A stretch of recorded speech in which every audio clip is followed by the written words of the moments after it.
నందలూరు మండలంలో ప్రసిద్ధి చెందిన శ్రీ మగ్దూం షావలి దర్గా ఉర్సు మహోత్సవాలు ఘనంగా నిర్వహించబడ్డాయి. ఈ సందర్భంగా దర్గా పీఠాధిపతుల ఆహ్వానంతో తెలుగుదేశం పార్టీ రాష్ట్ర అధికార ప్రతినిధి మేడా విజయశేఖర్ రెడ్డి ముఖ్య అతిథిగా హాజరయ్యారు. దర్గా ప్రాంగణానికి చేరుకున్న ఆయనకు దర్గా కమిటీ సభ్యులు, ముజావర్లు ఘన స్వాగతం పలుకుతూ శాలువాలతో సత్కరించారు.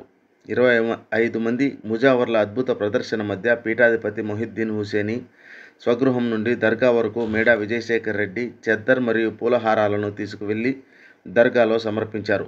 అనంతరం ప్రత్యేక ప్రార్థనలు నిర్వహించి దువా చేయించుకొని పీఠాధిపతుల ఆశీర్వచనాలను స్వీకరించారు. ఈ సందర్భంగా మేడా విజయశేఖర్ రెడ్డి మాట్లాడుతూ, నందలూరులో ప్రతి సంవత్సరం జరిగే ఉర్సు మహోత్సవాలు మత సామరస్యానికి ప్రతీకగా నిలుస్తాయని, హిందూ ముస్లిం సోదరులు కలిసి ఒకే భావంతో ఈ వేడుకలను నిర్వహించడం గొప్ప విషయం అని పేర్కొన్నారు. దర్గాకు వచ్చే వేలాది మంది భక్తులను సత్కారంగా ఆహ్వానిస్తూ ఉర్సు మహోత్సవాన్ని అద్భుతంగా నిర్వహిస్తున్న పీఠాధిపతి మొహిద్దీన్ హుసేని మరియు దర్గా కమిటీ సభ్యులకు హృదయపూర్వక అభినందనలు తెలిపారు.